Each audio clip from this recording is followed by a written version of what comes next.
The night the house was sold, I didn't even get to say goodbye to the walls that raised me. One moment I was asleep in my room, surrounded by the faded posters and the cracked window that whistled during winter, and the next, my father was shaking me awake, saying, "Pack your things, we're leaving." No explanation, no warmth, just that single command. It was raining, the kind of cold October rain that turns dirt roads into rivers. I remember the sound of the drops hammering the tin roof while my mother stood in the doorway, her face hidden behind shadows. She didn't look at me, she didn't say a word. The car was already running outside. Its headlights carved two harsh white lines across the wet ground. I shoved my clothes into a garbage bag because that's all I had. I was 16. Still young enough to believe that parents don't abandon their kids. Still naive enough to think maybe this was temporary. Maybe Dad got a new job, maybe Mom needed a break. But that illusion lasted only until morning. By sunrise, the car had stopped at a rundown gas station on the highway. My father handed me a few crumpled bills and said, "You're on your own now, Mark." Then he drove off, the taillights fading like dying embers into the mist. My mother didn't even look back. That was the day everything I thought I knew about family burned to ash. The first few months after that were survival. I slept behind dumpsters, in empty bus stations, sometimes under bridges if I was lucky enough to find space before the drunks did. I got used to hunger. I got used to being invisible. I took odd jobs washing dishes, hauling trash, anything that paid a few coins. But inside there was this constant, gnawing question. Why would they sell the house? Why leave me? Why didn't they care if I lived or died? I used to replay that night over and over, searching for a clue in my father's cold eyes or my mother's silence. Maybe they were in debt. Maybe they were running from something. Or maybe I was just never meant to be their son. 7 years passed before I got the first answer. It was a gray afternoon in early spring. I was working at a small mechanic shop outside of town, wiping grease from my hands when a black car pulled up. Sleek, expensive, far too clean for a place that smelled of oil and sweat. A man in a tailored suit stepped out, holding an umbrella even though the drizzle was barely noticeable. He looked around, spotted me, and walked straight over. "Are you Mark Dalton?" he asked. My throat went dry. I hadn't heard my full name in years. "Yeah," I said cautiously. "Who's asking?" He handed me a business card, white, embossed letters that read, "Samuel Reed, attorney at law." Then he added, "I represent the estate of Jonathan Dalton, your father." My heart froze. What about him? "I'm afraid I have bad news. Your parents passed away 6 months ago. Car accident." He paused as if measuring my reaction, then continued, "But there's something else. You're mentioned in your father's will. I've been trying to locate you for months." Oh. I didn't know whether to laugh or collapse. My father's will. The same man who left me at a gas station with $20 and no explanation had written me into his will. It felt like some sick joke. Reed gestured toward the car. "If you can spare some time, I'd like to show you something." Inside, the leather smelled new, too clean.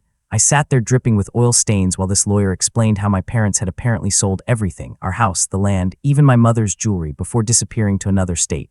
No one knew why. They lived under fake names for years. No relatives, no friends, no contact. And then came the crash. "What does any of this have to do with me?" I asked, my voice low. Reed opened his briefcase and pulled out a small velvet pouch. From inside, he produced a brass key, aged, heavy, engraved with my initials. "MD, this," he said, placing it in my hand, "was in your father's safe. It came with a note. I think you should read it yourself." Note was short, barely a paragraph, written in my father's rigid handwriting. "If you're reading this, Mark, then the truth can no longer hurt anyone. The key opens a safety deposit box in Ridgeview Bank, locker 108. What you find inside belongs only to you." That was it. No apology, no explanation, just a key and a message from a ghost. I stared at the paper, my heart pounding like it wanted out of my chest. Reed watched me closely. "Would you like me to accompany you to the bank?" I hesitated, then nodded. Whatever was in that locker, I needed to know. Ridgeview Bank was an hour's drive away, tucked between glass office towers that made me feel even smaller than usual. The manager looked nervous when he saw the note. He led us to a private vault room lined with metal doors, each with a number. Mine was 108. When the lock clicked open, I expected, honestly, I don't know what I expected. Maybe a photo, maybe some old papers, maybe a cruel joke. But instead, inside was a small black box sealed with wax. On the lid, another note, "For Mark, open when ready." My fingers shook as I peeled off the seal. Inside were stacks of documents, a flash drive, and a single folded photo. The picture showed my parents smiling, younger, happier, and between them a baby I didn't recognize. But the date on the back stopped me cold, 1995.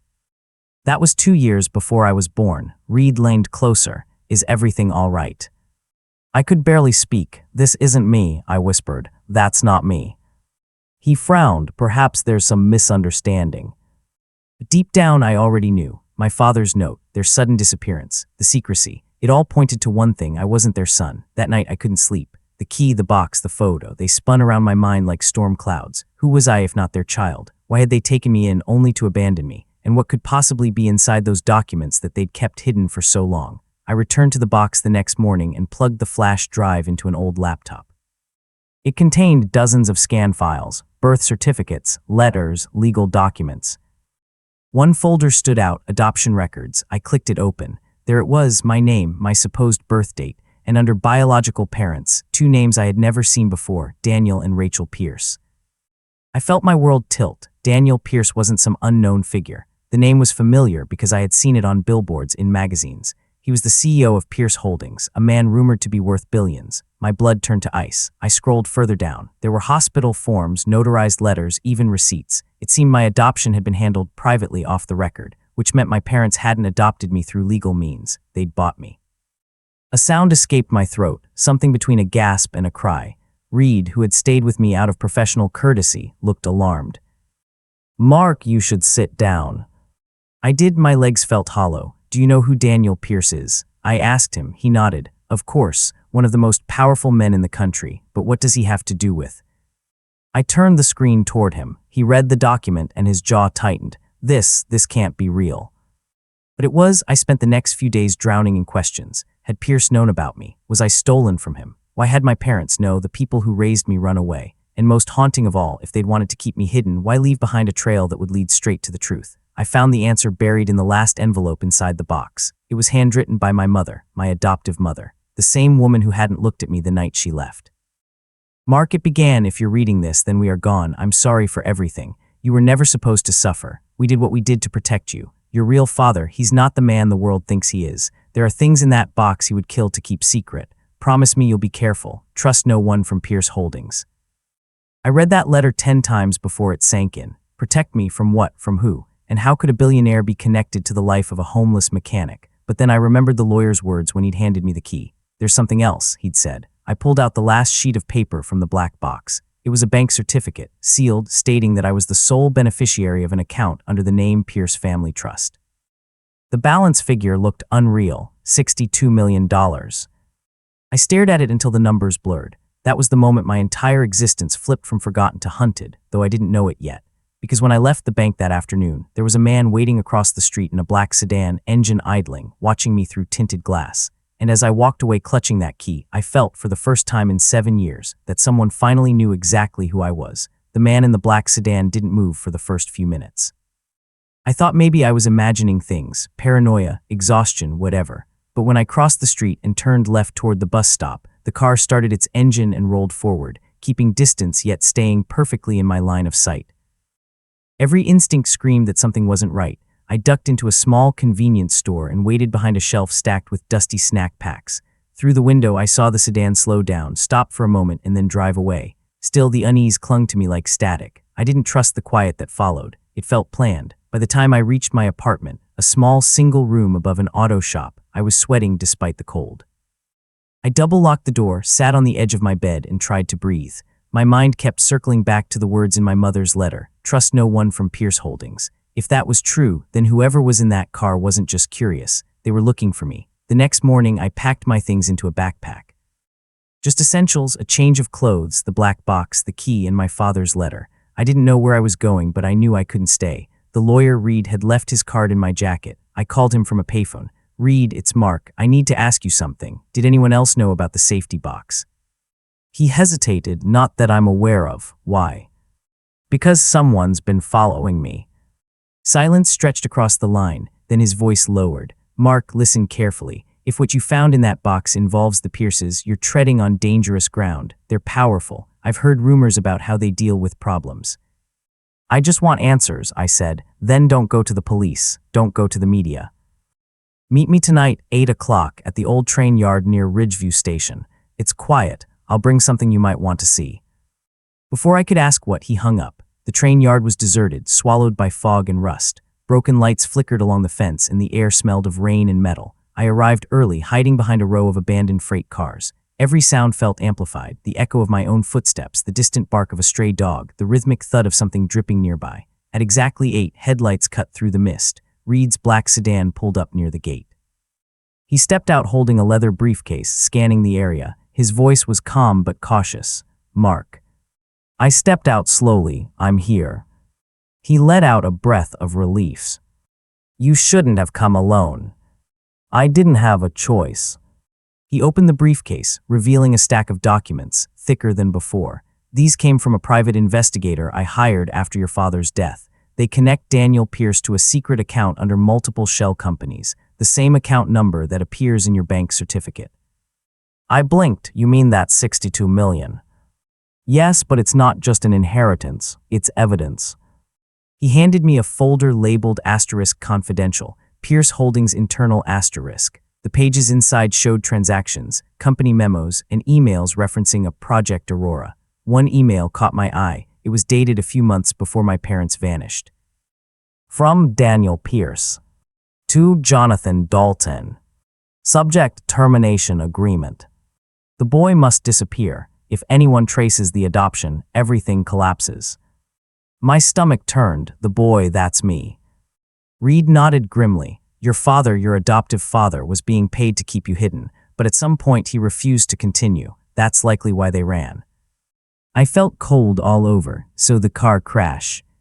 He met my eyes. "Might not have been an accident." Before I could respond, headlights flared from the far end of the yard. Another car, black and silent, rolled toward us. Reed's expression hardened. "Get down," he hissed. The sound of a door slamming echoed. Two figures stepped out, their movements calculated, their posture military. I couldn't see faces, only silhouettes. Reed pulled a small revolver from his coat, something I didn't expect from a lawyer. "This is why I told you not to trust anyone," he muttered. The figures began walking toward us. I felt my pulse hammering in my throat. "Who are they?" I whispered. "Pierce's men, I think." "What do they want?" He gave a bitter smile. "What everyone wants: control." The next seconds blurred. One of the men shouted something. Reed fired once. The shot ricocheted off metal, sending sparks into the dark. I ducked behind a freight car, clutching the folder. Reed shouted, "Run," and fired again. I ran, feet pounding against wet gravel, heart thrashing, lungs burning. Behind me, gunfire cracked the air, 1, 2, 3 shots, then a scream that sounded like Reed. I didn't look back.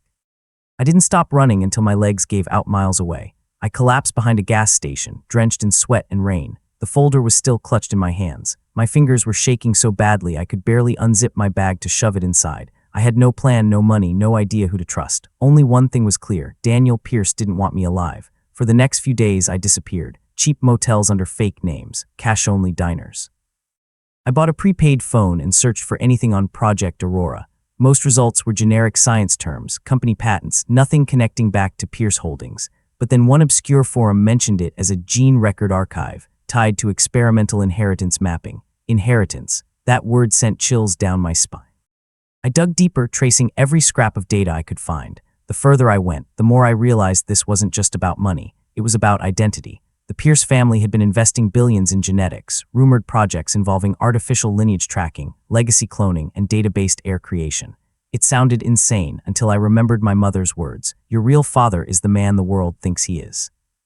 Maybe she meant that literally. One evening, as I scrolled through encrypted files I'd copied from the folder, I found a hidden note embedded in the metadata: Ridgeview Hospital, File Room C, Code 913. The timestamp matched the year I was born. I didn't sleep that night. At dawn, I took a bus to Ridgeview. The hospital was half abandoned now, cracked windows, peeling paint, the smell of old disinfectant lingering in the halls. The power still worked in some sections, humming faintly. Room C was in the basement, behind a locked metal door. I broke it open with a wrench from my bag. Inside were dozens of file cabinets covered in dust. My flashlight beam cut through the darkness until it landed on one drawer labeled PR. My hands trembled as I pulled it open. Files spilled out: birth records, genetic charts, test results. Near the back, one folder bore my name again: Dalton, Mark, Subject 19. I opened it. Inside was a DNA profile, a hospital wristband, and a printed note: Subject created successfully. Genetic donor Daniel Pierce. Carrier, surrogate female, unidentified. Custodian assigned, Jonathan and Evelyn Dalton. The paper slipped from my fingers. Created, not born. My pulse thundered in my ears. Every cell in my body screamed disbelief, but the evidence stared back like a mirror. I wasn't adopted, I was made. The next few pages detailed something called the heir program. It was a confidential project to engineer successor lineages, children genetically designed to carry traits, intelligence, and immunity. The document said Subject 19 exceeded baseline expectations. That was me. Then came the final line, handwritten and underlined: transfer aborted, custodians compromised, containment required. A sound echoed behind me. I spun around, flashlight beam catching movement in the door. A man stood there, one of the same silhouettes from the train yard. His expression was unreadable, his voice calm. "Mr. Dalton, you've seen things you shouldn't have."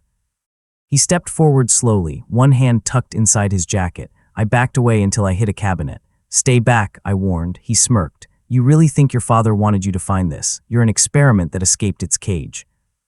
Before I could react, a blinding light flooded the room. Someone else entered behind him, shouting, "Get away from him." A sharp sound, a gunshot rang through the air. The man in the doorway fell instantly. When my eyes adjusted, I saw who had fired, Reed. He was bleeding from his shoulder, pale but standing. "You didn't think I'd go down that easy, did you?" he said through gritted teeth. I rushed to him. "You're hurt. Later we need to leave, now." We escaped through a service exit into the back alley. Rain poured again, washing the blood off his arm as we staggered toward his car. "You found proof, didn't you?" he asked, wincing. I nodded numbly. "I'm not his son, I'm his creation." Reed exhaled heavily. "Then you're worth more than you think. That trust fund, it's not money, it's access." "Access to what?" He looked at me, eyes sharp even through pain. "To Pierce's legacy, and maybe to his downfall." Before I could ask what he meant, his phone buzzed. He pulled it out, glanced at the screen, and his face went pale. "They know where we are." Another car screeched around the corner, black, tinted windows, same as before. Reed grabbed my arm. "There's a safe house outside the city, off Route 19. Go there, don't wait for me." "I'm not leaving you." "You don't have a choice," he said firmly, pushing a flash drive into my hand. "Everything you need is on this. Find out what they're hiding, expose it." Then he turned, gun raised, facing the approaching headlights. I ran. As I sprinted through the rain, clutching the flash drive, I heard the gunfire behind me again, short, sharp, final. My chest ached, not from running, but from the unbearable truth settling in. Every person who tried to protect me was paying for it. By the time I reached the highway, dawn was breaking. Cars hissed past, oblivious to the storm unraveling my life. I stood there on the edge of the road, soaked and shaking, and realized something I never thought I'd feel again. I wasn't scared anymore. Because if Daniel Pierce wanted his secret buried, he just made the mistake of giving it to the one person with nothing left to lose. The road stretched ahead like an endless gray ribbon, slick from rain, reflecting the dim light of dawn. My shoes squelched with every step as I walked along the shoulder, cars roaring past like ghosts. I didn't know where I was going, only that I couldn't stop. Reed's flash drive felt like a burning coal in my pocket. His last words echoed in my head. "Everything you need is on this. Find out what they're hiding." I hitched a ride with a trucker named Alan who didn't ask too many questions. He noticed the bruises on my face, the dirt under my nails, but kept silent. He dropped me off near an old rest stop outside the city. From there, I followed Route 19 until I found the safe house Reed had mentioned. It wasn't much to look at, a sagging cabin half swallowed by trees, the paint long peeled away, the roof patched with mismatched shingles, but inside it was dry and quiet. For the first time in days, I locked the door and exhaled. I set up Reed's flash drive on my old laptop, praying it still worked. The folders were encrypted, but Reed had left a text file titled "Read Me First." It contained a single line, password, your mother's maiden name. My heart clenched. Evelyn, I typed it in. The files opened instantly. Inside were dozens of documents, scanned memos, company blueprints, and personal messages between Daniel Pierce and several government officials. The subject lines read like something out of a conspiracy thriller. Project Aurora Phase III, Subject Containment Failure, Asset Disposal. I scrolled through until I reached a file named Subject 19 Primary Dossier. My name stared back at me again. According to the document, Project Aurora was designed to create synthetic heirs, children engineered from the genetic material of powerful donors to ensure the continuity of their lineage. They called it legacy preservation. But the deeper I read, the darker it became. Many of the subjects had died in early trials. I was one of the few who survived. There were notes written in the margins, scribbled in handwriting I didn't recognize. One sentence made my blood run cold. Subject 19 shows high cognitive adaptation, emotional variance higher than expected. Recommend observation until termination directive confirmed. Termination directive. They wanted me dead. I pushed back from the desk, heart hammering. Everything I had been through, the abandonment, the secrecy, the crash, wasn't random. It was a cover-up. My parents hadn't sold the house for money. They had sold it to disappear, to hide me from the people who made me. The rain started again outside, tapping against the cracked window. I sat there in silence, every emotion crashing through me like waves: rage, grief, disbelief. All I had left of my life were lies built on more lies. Even my memories of my parents, those small moments I thought were love, were probably part of a script they were forced to play. I must have dozed off at some point because when I woke up, the room was darker, the sound of rain replaced by something else. Tires crunching on gravel outside. My pulse jumped. Someone was here. I shut off the laptop, grabbed the flash drive, and crept to the window. 2 SUVs sat outside, engines running. 4 men stepped out, all in black, moving with the kind of precision that screamed training. One of them carried a tablet, scanning something. I ducked low and backed away from the window. They had found me. I stuffed the flash drive into my shoe, grabbed my jacket, and slipped out through the back door. The forest behind the cabin was thick, full of dripping leaves and tangled roots. I moved fast but quietly, trying to stay out of sight. Voices echoed behind me, short, calm commands. They were closing in. I stumbled through the mud, my breath coming in ragged gasps. Up ahead, the trees thinned out into an open field, and in the distance I saw a flicker of light, headlights on a road. If I could reach it, maybe I could flag someone down. Then a voice shouted behind me, "Stop." I didn't. A gunshot tore through the air. The sound split the night, followed by the sharp crack of a branch near my head. I dove forward, rolled, and kept running. The second shot missed too. My lungs felt like they were tearing apart, but adrenaline pushed me on. I broke through the tree line, stumbled across the field, and collapsed onto the asphalt. A pair of headlights blinded me. Brakes screeched. A horn blared. The car stopped just inches from my face. The driver's door flew open and a woman jumped out. "Are you insane?" she yelled. Then she froze, seeing the men emerging from the woods behind me. "Get in," she shouted. I didn't hesitate. I threw myself into the passenger seat and she slammed the pedal to the floor. The tires screamed, the car fishtailed, and we shot down the highway. For a few minutes, neither of us spoke. My chest heaved as I tried to catch my breath. The woman glanced at me, her eyes sharp, calculating. She was in her late 20s, maybe early 30s, with dark hair tied back and a calmness that didn't fit the chaos we'd just escaped. "You're Mark Dalton, right?" she asked. I stiffened. "How do you know my name?" "Because I've been looking for you." "Who are you?" She kept her eyes on the road. "My name's Clara. I worked for Pierce Holdings, or at least I did before I found out what they were really doing." I turned toward her. "You know about Project Aurora?" She nodded. "More than you want to." We drove in silence for a while. The rain came down harder, smearing the world outside into streaks of light. Clara finally pulled off the road near an abandoned rest area and killed the engine. "They've been tracking you since the bank," she said. "Your father, Daniel Pierce, never deleted your records. You were part of a contingency plan." "What kind of plan?" I asked. She opened her glove compartment and pulled out a small black folder. Inside were photos of me, recent ones. Grainy, taken from security cameras, street corners, the train yard. "You're the last surviving subject of Aurora. The others were terminated years ago. Pierce kept you hidden, but when the Daltons tried to run, he lost control. That's when he ordered them erased." Her words sliced through me like ice. "You mean he had them killed?" She didn't answer directly. The crash wasn't an accident. I looked down, trying to keep my voice steady. "Why save me now? If you worked for him, why risk everything?" "Oh." Clara leaned back in her seat, staring out at the rain. "Because I was part of the team that created the genetic algorithm that made you, and I couldn't live with it anymore. Pierce didn't just want a son. He wanted a replacement, a version of himself that couldn't fail, couldn't age, couldn't die. But something went wrong. You developed empathy, emotion. That wasn't supposed to happen." "So I'm a mistake."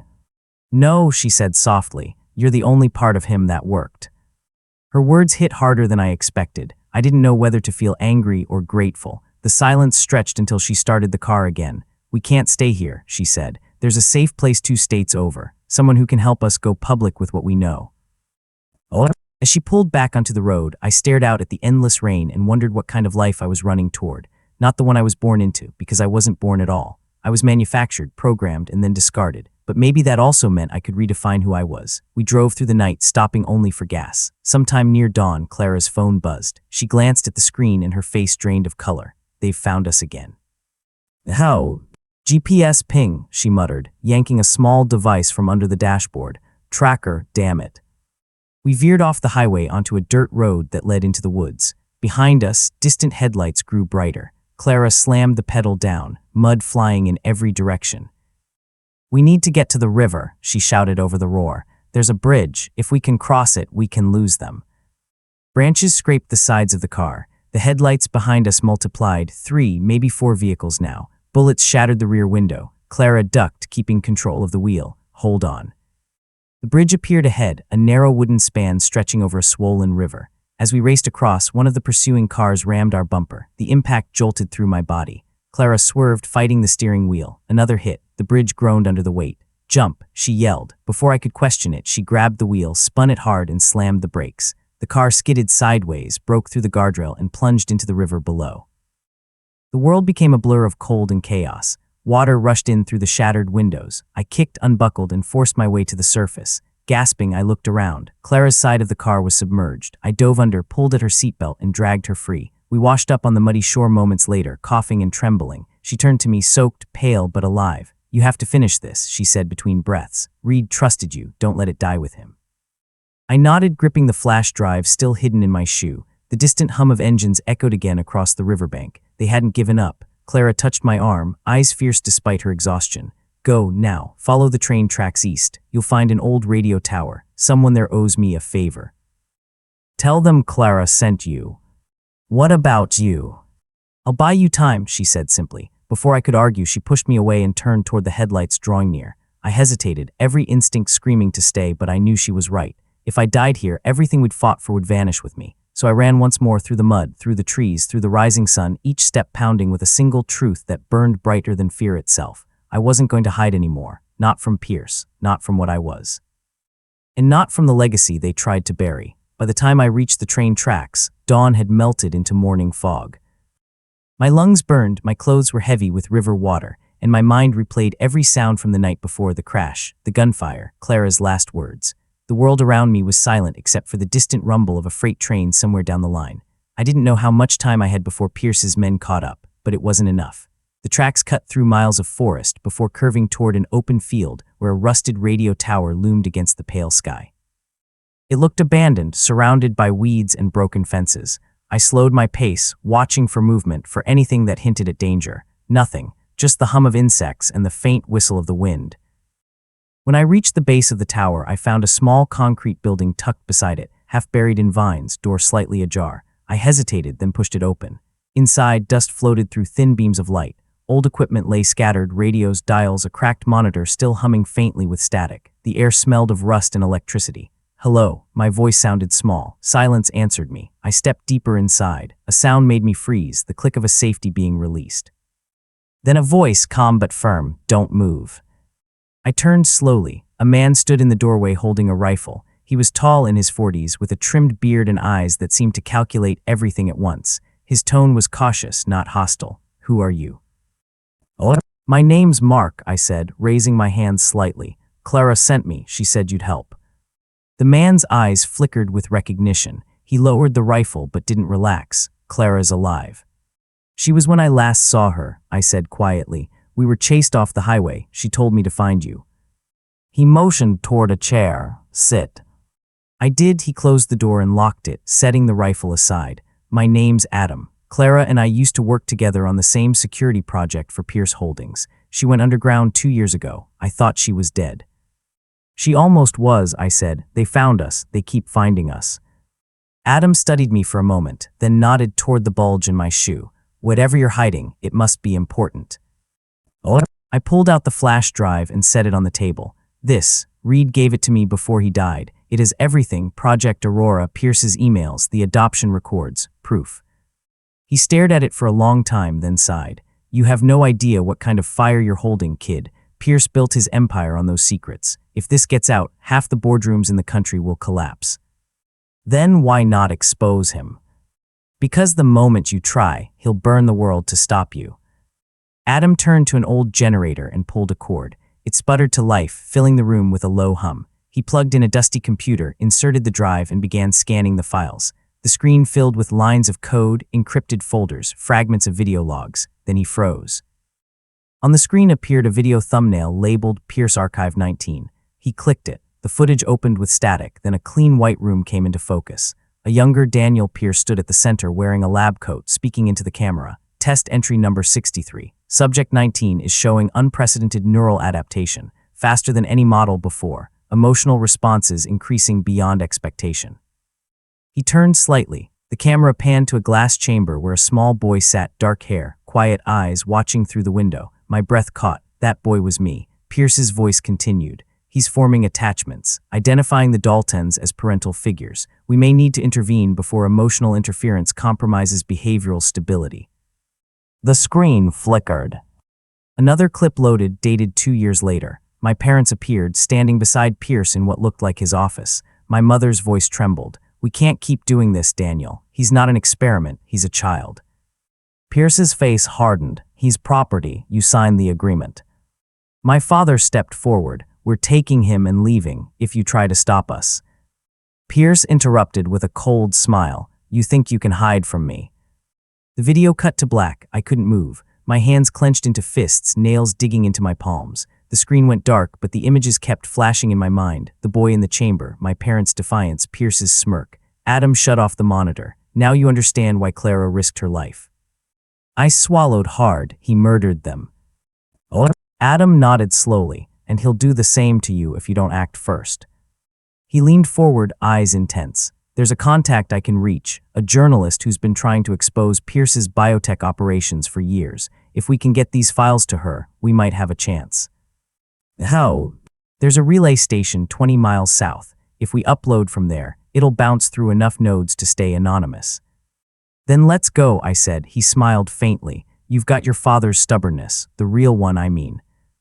We packed the equipment into an old duffel bag and left before noon. The roads were empty, lined with skeletal trees and long shadows. Adam drove a beat-up Jeep, one of those military leftovers built to survive anything. As we rode, he briefed me on what to expect. Checkpoints, Pierce's surveillance, the risks of being tracked through cell towers. Every few miles, he'd glance at the mirrors as if expecting ghosts to appear behind us. Halfway there, we stopped at a diner for fuel and food. I sat at the counter, trying to look normal while Adam filled a thermos with coffee. On the TV above the bar, a news report played. Breaking, billionaire Daniel Pierce to announce new global partnership with Genentech Laboratories. His smiling face filled the screen. I felt something twist inside me. The man who designed me, hunted me, killed for me, now shaking hands with politicians and investors. The world saw a visionary. I saw a monster. Adam noticed my glare. "Don't let the cameras fool you," he said. "People like him build their image on ashes." We left before the waitress even brought the check. Back on the road, the clouds thickened, thunder growling in the distance. Adam kept checking his GPS until suddenly he cursed under his breath. "We've got company." A black SUV had appeared behind us, closing fast. "Can we lose them?" I asked. "Not on the highway." He spun the wheel hard, turning down a dirt road that vanished into the forest. Mud splashed against the windshield. The SUV followed, headlights slicing through the rain. "Hold on," Adam shouted. The path twisted and narrowed until trees scraped the sides of the Jeep. We hit a bump that sent us airborne for a second, landing hard enough to rattle my teeth. The SUV was still behind us, gaining. Then Adam pointed ahead. "There's an old bridge coming up, if we can make it." Before he finished, a gunshot shattered the rear window. I ducked instinctively. Another shot hit the tire. The Jeep fishtailed, spun, and slammed into a tree. My head snapped forward. The world went white. When I came to, the rain had stopped. Smoke drifted from the crumpled hood. Adam lay slumped over the steering wheel, blood trickling from his temple. I tried shaking him, but his body didn't respond. My throat closed. He was gone. Footsteps approached through the mud. I grabbed the duffel, yanked the flash drive from the port, and crawled out the passenger door. 3 men emerged from the trees, dressed in black tactical gear. One of them, the tallest, held a pistol loosely in his hand. "End of the line, Mark," he said. His voice was calm, confident. "Mr. Pierce wants his property back." I backed up slowly, gripping the drive in my pocket. "I'm not his property." He smiled. "That's not what the paperwork says." He raised his gun. A sudden roar cut through the forest, a train horn, close and deafening. The tracks ran parallel to the road, barely 50 feet away. I turned and ran toward them, heart slamming. The agent fired once, the bullet whizzing past my ear. I jumped down the embankment, landing hard on the gravel. The train thundered past, shaking the ground. I grabbed onto a ladder on the side of one of the freight cars and hauled myself up. The wind tore at my face as the train carried me away. Behind me, the agents faded into the distance, shouting something I couldn't. My arms burned, my lungs screamed, but I didn't let go. Hours later, the train slowed near an industrial district. I jumped off, rolled, and came to rest in a puddle beside a chain-link fence. My whole body ached, but the flash drive was still in my hand. I staggered to my feet and looked up at the skyline, a cluster of smokestacks, factories, and blinking red lights. In the distance, one tower stood taller than the rest, its name glowing through the mist. Pierce Holdings. The sight hit me like a blow. Every road, every death, every truth had led me back here, to the man who made me, destroyed my family, and hunted me across the country. I felt anger boil inside me, cold and focused. I didn't want revenge anymore. I wanted justice. As lightning cracked across the horizon, I whispered to the empty air, "You wanted me to disappear, Daniel, but I'm done running. Now it's your turn." The storm broke fully as I stood there watching the Pierce Holdings tower through the sheets of rain. The city below it gleamed like metal bones under lightning flashes, and I could almost feel the weight of everything that had happened pressing against my chest. Every person who had tried to help me was gone. Reed, Adam, Clara. The flash drive in my hand felt heavier than steel. It carried more than files. It carried the truth they had all died to protect, and I was done hiding. I walked toward the skyline, staying to the shadows. It took me hours to cross into the industrial district. Trucks passed, sirens echoed somewhere in the distance, and the rain never stopped.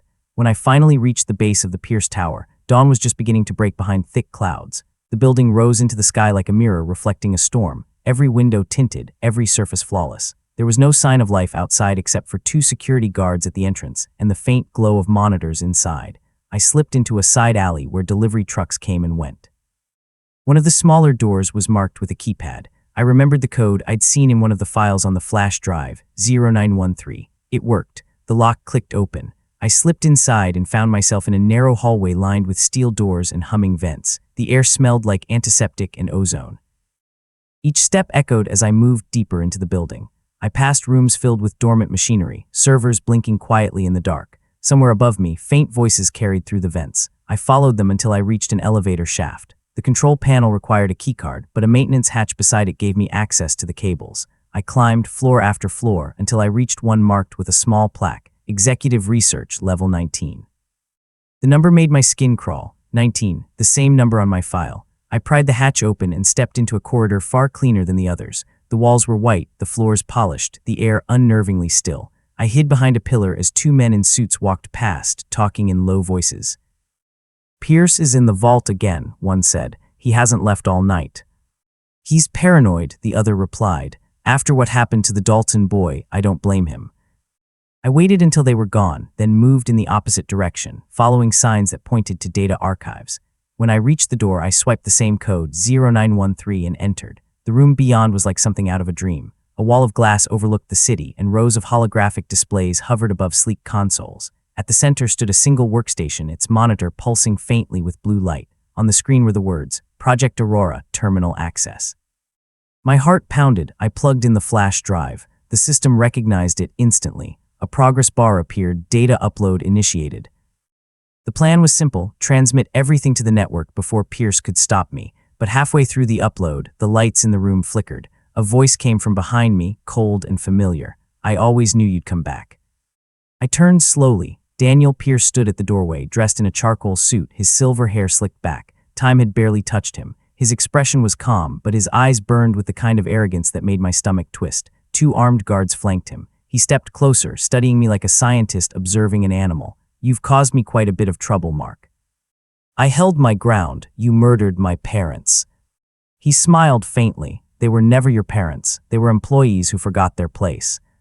They died protecting me." "They died because they couldn't accept reality. You are not a son, you are a design."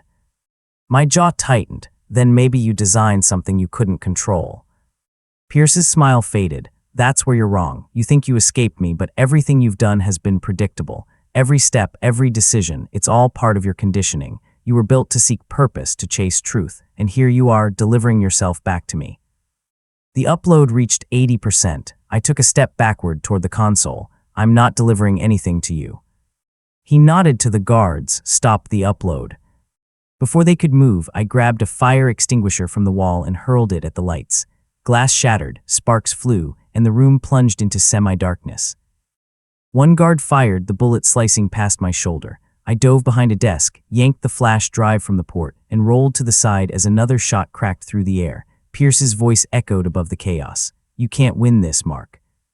I crawled toward a service door on the far end of the lab, ducking low as the guards advanced. I slammed the door open and sprinted down the corridor. Sirens blared, red lights flashed. Somewhere behind me, I heard Pierce shouting orders. "Lock down the building, don't let him leave." The corridors twisted and split like veins through the building. I ran until I reached a stairwell. then took it 2 steps at a time, heading down. My shoulder throbbed from where the bullet had grazed it, but I didn't stop. On the next landing, a security camera turned toward me. I smashed it with my elbow and kept going. When I burst through the ground-level door, sunlight blinded me for a second. Outside, the storm had passed, leaving the world soaked and gleaming. I ran toward the street, but a black car screeched to a halt in front of me. More guards spilled out, guns drawn. Then another car crashed into them from the side, sending metal and glass flying. I ducked instinctively. The driver's door flew open, and Clara stepped out, limping but alive. Her face was bruised, her hair wet, but her eyes burned with determination. "Get in," she shouted. I didn't think. I jumped into the passenger seat as she hit the gas. The tires screamed as we tore through the streets. Behind us, Pierce's men regrouped, their vehicles chasing close behind. "I thought you were dead," I said, breathless. "Not yet," she replied grimly. "Adam radioed me before he went off the grid. I've been tracking you since." She handed me a small device, a portable transmitter. "That upload you started, it didn't finish. But this can. If we get close enough to a satellite relay, we can broadcast everything." "How close?" "Downtown Tower, 5 blocks." The chase tightened, gunshots cracked behind us. Clara swerved, weaving between traffic. "Hold that transmitter steady," she said. "We only get one chance." As we neared the tower, a black SUV slammed into our rear bumper. The car spun, clipped a streetlight, and came to a stop inches from the edge of a bridge. Smoke filled the air. I coughed, blinking through the haze. Clara groaned beside me, trying to start the engine. It sputtered, then died. The guards' vehicles boxed us in. Doors opened. Pierce himself stepped out, immaculate even in the chaos. He walked toward us slowly, like a man approaching a prize he already owned. "It's over, Mark," he said. "Hand it over and I'll make this quick."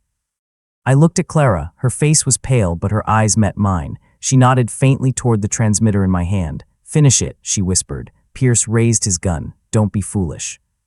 I smiled, blood trickling down my chin. "You made one mistake, Daniel." He frowned. "And what's that?" "You built me to survive." I slammed my palm onto the transmitter's activation switch. A sharp beep filled the air.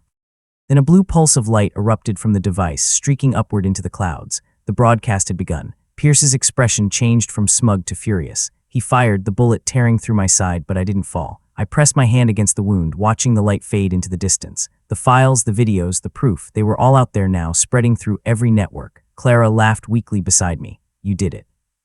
Pierce's men hesitated, waiting for orders, but Pierce just stood there, gun shaking slightly in his hand, eyes filled with disbelief. "You have no idea what you've unleashed," he said. I met his gaze. "For once in your life, you're right." Sirens grew louder in the distance. Police, media, chaos rushing toward the truth. Pierce turned and fled toward one of his cars, shouting at his men to cover him. Clara leaned against the seat, breathing heavily. "You should go," she said softly, "before they find you." I shook my head. "Not this time." We watched as the horizon filled with flashing lights. Helicopters whirled above. Within minutes, news alerts would break across every screen in the world. Pierce's empire would burn, not with fire, but with exposure. Clara smiled faintly, her voice fading. "Your parents would be proud." I looked at the rising sun cutting through the storm clouds and thought of my mother's letter, of Reed's last breath, of Adam's final drive into the woods. Their ghosts felt close now, not haunting me, but guiding me. For the first time in my life, I didn't feel like an experiment. I felt human. As the sound of sirens drew closer, I stepped out of the wrecked car, rainwater pooling around my feet, and looked up at the sky where the blue light had vanished. Somewhere up there, my truth was already spreading, unstoppable. The world would finally know who I was and who had tried to erase me. I took a deep breath, turned toward the city, and walked into the new dawn.